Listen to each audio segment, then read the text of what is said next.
거기에 또 최근에 오라클이 또 이제 하도죠. 네. 데이터 저장소, 도서관 지금 이걸 이제 AI 데이터 센터까지 확대를 하고 있는 중이죠, 오라클이. 근데 이게 이제 AI 데이터 센터가 이제 그쪽에 하나씩 되고 있는데 이 과정을 보니까 갑자기 메모리가 너무 부족한 거죠. 둘 다 사야 되지 않나? 실적을 발표했던 알리바바를 좀 주목해볼 필요가 있는데 AI가 2배 이상 좀 증가가 좀 되면서 8분기 연속 성장세가 좀 확인됐다는 점. 이 알리바바가 이제 엔비디아의 위험 요소가 좀 된다는 부분들은 시장의 전반적인 어떤 이 충격으로 좀 이어지고 있지 않았나. 우선 뭐 최근에 수급적인 노이즈라고 네. 보면 일단 엔비디아의 실적 발표가 크게 뭐 시장의 수급 위축 상들이 좀 아니었는데 네. 일단 오픈 AI CEO죠. 샘 올트먼이 뭐 AI 관련된 거품론. 다만 이제 전반적인 캐펙스에 관련된 유지 확장 부분들은 확인했던 부분이기 때문에 크게 네. 좀 우려스러운 상황들은 아니었는데 일단 뭐 중국의 반도체 굵기가 다시 한번 좀 부각됐던 부분들이 수급적인 좀 노이즈가 좀 되지 않았나 예. 좀 판단이 좀 되고 있고 일단 최근에 이 실적을 발표했던 알리바바를 좀 주목해볼 필요가 있는데 일단 2분기 실적이 매출액이 이제 컨센서스를 좀 하회했습니다. 그럼에도 불구하고 이커머스 부분을 좀 제외했던 AI 그리고 클라우드 부분에 대한 견조한 성장이 좀 확인됐는데 일단 클라우드 부분이 전년 동기 대비해서 한 26% 정도가 증가했고요. 네. AI가 지난해 대비해서 2배 이상 좀 증가가 좀 되면서 이 부분이 8분기 연속 성장세가 좀 확인됐다는 점. 그래서 이제 시장 전망치를 크게 좀 웃돌면서 이 부분이 그러니까 중국에 대한 AI 자신감이 좀 더 네. 한번 표방된 그런 모습들로 좀 이어졌었고 여기서 뭐 실적까지는 크게 뭐 우려스러운 네. 그런 내용들은 좀 아니었는데 컨퍼런스 콜에서 대한 메시지가 좀 일단 시장의 일부 노이즈가 좀 됐던 것 같습니다. 네. 내용을 보면 컴콜에서 향후 3년간 3,800억 위안을 투자한다. 하나로 네. 한 74조 원 규모인데 이 부분을 AI 그리고 데이터 센터에 투자를 할 것이다. 이 부분이 모두 다 중국 안에서 좀 이루어질 것이다라는 네. 발표가 좀 있었고요. 여기 더해서 추론 작업이 확대된 자체 AI 칩을 개발할 것이다. 이미 한광 800칩이라는 칩을 좀 자체 좀 개발을 했는데 네. 사양 스펙이 좀 떨어졌거든요. 예. 이 부분을 기술 고도화하겠다라는 의미로 좀 해석해 볼 수 있고 한간에는 초기 개발이 좀 완료가 됐기 때문에 이게 사실상 추론 영역, 딥시크의 어떤 영역까지는 구현이 좀 가능할 수 있는 수준까지 그리고 호환성도 되고 좀 확대되지 않았나 네. 이런 전망들이 엔비디아의 어떤 위험론이 좀 되면서 일단 칩 제목은 아까 말씀드렸던 한광 800이라는 칩으로 좀 판단이 좀 되고 있고 네. 중국의 화웨이 칩과는 좀 다른 영역에서 좀 해석이 좀 되고 있는데 네.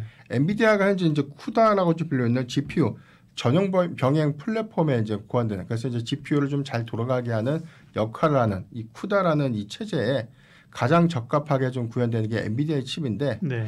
일단 이 알리바바의 한광 800이 쿠다 칩과 호환성이 같게 좀 이루어질 수 있는 부분이기 때문에 기존의 화웨이가 딥시크에 좀 특화된 그래서 이제 호환성이 좀 떨어지지만 중국 자체 AI 모델에만 적용이 좀 가능할 수 있는 수준으로 좀 개발이 좀 됐다면 한광 800의 경우에는 엔비디아의 이 쿠다와도 이제 호환될 수 있는 그런 적용 요소이기 때문에 일단 훈련 영역 관점에 대한 기대 요인들이 좀 더 위협의 좀 요소가 좀 될 수 있지 않을까. 이 부분이 좀 사실상 수급에 좀 노이즈가 좀 됐고 다만 이제 반도체 굵기에 관련된 성과가 지금은 딥시크라는 중국의 저비용 AI 모델에 좀 특화돼서 현재 중국 안에서에 대한 양산 개발이라든가 현재 개발돼서 좀 적용되고 있는 칩의 수요 정도는 딥시크에 좀 특화된 그런 방향성으로만 좀 이어지고 있는데 이게 오픈 AI의 GPT-5라든가 뭐 점진적인 어떤 기술 고도화를 좀 이뤄가는 그런 칩에서는 사실상 이 추론 영역에만 좀 국한이 좀 되다 보니까 이 부분에 대한 확장성에서는 좀 다소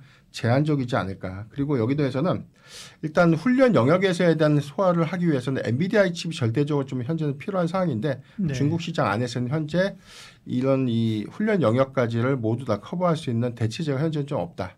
이렇게 좀 보시면 될 것 같고요. 다만 이 알리바바가 이제 엔비디아의 위험 요소가 좀 된다는 부분들은 쿠다의 호환성을 갖고 막대한 투자를 통해서 따라가겠다라는 어떤 메시지를 좀 내놨던 부분들이 시장의 전반적인 어떤 이 충격으로 좀 이어지고 있지 않았나.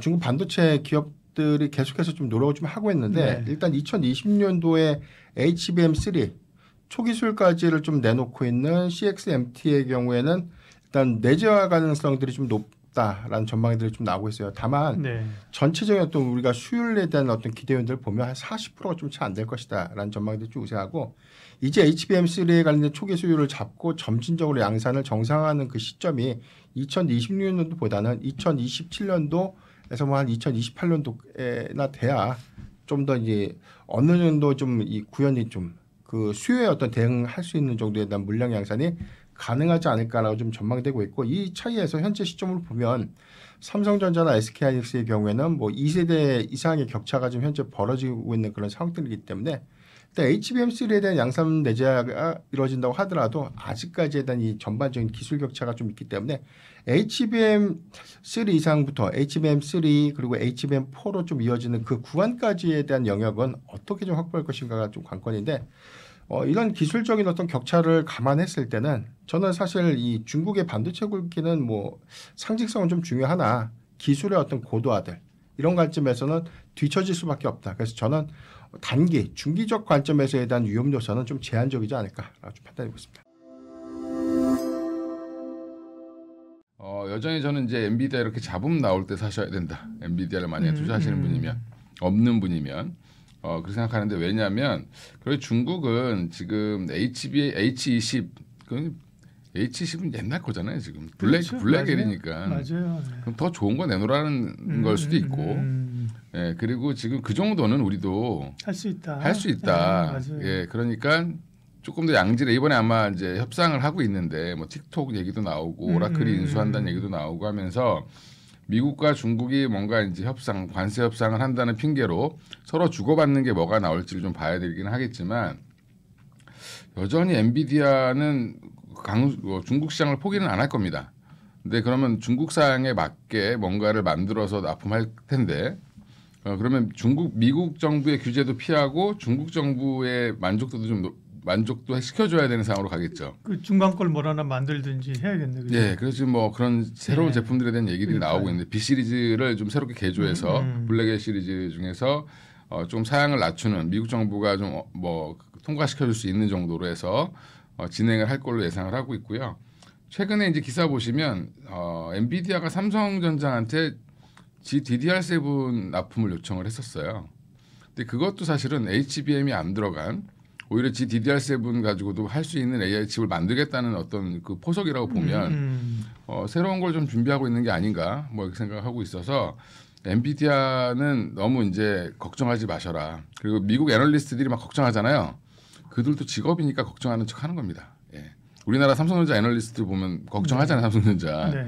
예, 그런 비슷한 거라고 생각하시면 되고 오히려 이제 그전 딴 뉴스를 보면 브로드컴이 오픈AI로부터 100억 달러 수주하면서 또 한 번 이슈가 됐었고 최근에 브로드컴이 더 좋아졌는데 그러니까 또 무슨 생각을 하시냐면 이제 엔비디아의 시대가 끝나고 브로드컴의 시대가 주식시장에 계신 분들은 너무 이렇게 흑백 논리를 하시는데 엔비디아가 갖고 있는 시장에 아주 일부 포지션을 브로드컴이 지금 들어가는 거죠. 그러니까 이제 뭔가 새로운 경쟁자가 등장했다라고 하긴 하지만 제가 볼 때는 아직은 조적지열 정도밖에 안 되는 건데 이제 앞으로 성장성을 보고 브로드컴이 지금 올라가고 있는 중이고 에이직 반도체라고 하는 옛날엔 저사양 반도체들이 보통 에이직이었는데 지금은 고사양으로 바뀌어 있기 때문에 주문형으로 이제 그 추론형 반도체를 얼마나 또 고도하게 만들 것이냐 이런 부분들 때문에 지금 HBM 얘기가 계속 나오고 있는 겁니다.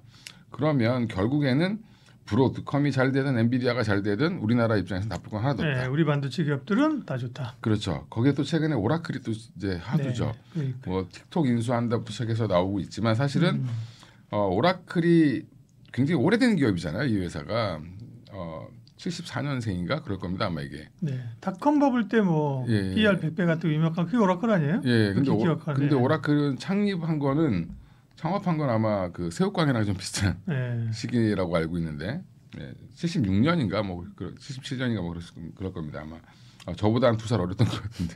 네. 예. 근데 그러니까 이 오라클 창업자가 지금 80이 넘으셨잖아요. 근데 이 오라클이 지금 원래 이제 데이터를 어떻게 보면 데이터 저장소, 도서관 뭐 이런 역할을 했던 회사인데 지금 이걸 이제 AI 데이터 센터까지 확대를 하고 있는 중이죠. 오라클이. 그래서 이 프로젝트 오픈 AI랑 같이 옛날에 보면 무슨 그 프로젝트를 하나 진행할 때 두 회사가 주축이었습니다. 거기에 이제 소프트뱅크까지. 정부 주도의 이제 AI를 어떻게 만들 거냐 미국발 이제 프로젝트에서 핵심 기업이었는데 이 회사가 지금 가이던스가 뭐 3천억 달러? 근데 향후 지금 매출 지금 이제 앞으로 향후에 이제 수주해놓은 총 물량이 4,500억 달러 정도 된다라고 얘기를 하는데 올해 내로 5천억 달러 찍을 거라고 얘기를 합니다. 그럼 3천억 달러만 해도 우리나라 돈 410조, 5천억 달러면 거의 우리나라 1년 예산 정도의 수주량을 갖고 있다라는 게 이번에 이제 실적 발표 때 나오면서 엄청나게 폭등을 했죠. 슈팅했죠. 예. 근데 이제 이것도 불편함도 있습니다. 미국 내에서 이게 뭐 다 오픈 AI네. 3천억 달러가 그중에 3천억 달러가 오픈 AI인데 오픈 AI 돈이 있어? 이제 이런 거에 대한 의구심이 네. 있죠. 예, 근데 이제 그렇게 따지면 브로드컴도 마찬가지죠. 네, 하여간 오픈 AI가 지금 공격적으로 뭔가 투자를 하겠다라고 얘기를 하고 있는 중인데, 근데 이게 이제 AI 데이터 센터가 구축되는 과정 이제 구축이 하나씩 되고 있는데 이 과정을 보니까 갑자기 메모리가 너무 부족한 거죠. 계산해 보니까. 이제 데이터 센터 하나가 뭐 축구장 뭐 10개 크기라고 이렇게 하니까 그러면 이런 것들이 지어질 때 엄청난 D램과 랜드가 들어가야 되는데 이거를 감당할 수 있겠냐 그러면서 지금 나오는 미국에서 나오는 얘기가 윈터 이즈 커밍 하다가 쇼티지 얘기 나오고 있죠 지금 갑자기.